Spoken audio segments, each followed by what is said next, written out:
الخير طلابي الاعزاء، اهلا بكم. عام سعيد عليكم جميعا. انا مس هند المي، مدرسه فلسفه وعلم نفس. ان شاء الله هنتابع حصصنا الاونلاين على منصه اي بي ايديو. طبعا هتسالوني هتقولوا لي ليش معنى منصه اي بي ايديو. طبعا هقول لكم مميزات المنصه، وهي معانا طبعا سبوره سمارت بورد، طبعا هنحل عليها اسئله كتيره جدا، اكتر من كذا كتاب هنحل عليه اسئله شامله للمنهج كله واكتر من مره. طبعا بامكانك ان انت تقدر تعيد الحصه. طبعا احنا في الحصه او في السنتر بنعيد حصه مره واحده بس، لكن في الاونلاين تقدر ان انت تعيد الحصه كذا مره عشان تقدر تفهمها او تستوعب حاجات جديده فيها. طبعا انت متاح الفيديو قدامك في اي وقت، تقدر تتابعه من اي مكان. غير كده احنا عندنا متابعه شهريه لكل طبعا تفاصيل الماده، سواء المنطق او علم النفس او الفلسفه. طبعا ده كله علشان ان احنا نتابع مع ولي الامر ونشوف مدى جديه الموضوع او مدى استمراريه الموضوع، ونوصل من خلاله لهدفنا اللي احنا محتاجينه، اللي هو طبعا التميز والتفوق. طبعا بجانب الماده العلميه اللي احنا هنطرحها على المنصه، هديكوا حاجه كده زي شورت او ريلز نعرض عليه مشاكلنا الخاصه اللي بتقابلنا في حياتنا اليوميه،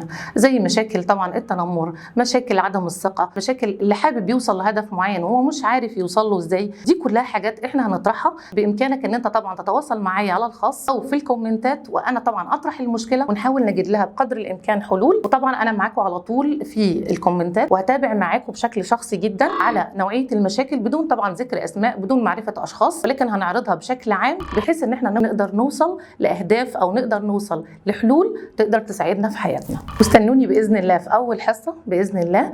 وما تنساش انك تعمل لي سبسكرايب، وطبعا بنزول الحصه هيعمل لك نوتيفيكيشن. كل الناس بتعرف تنجح، لكن مش كل الناس بتعرف تتميز وتتفوق. عام سعيد على الجميع، وباذن الله نتقابل قريب.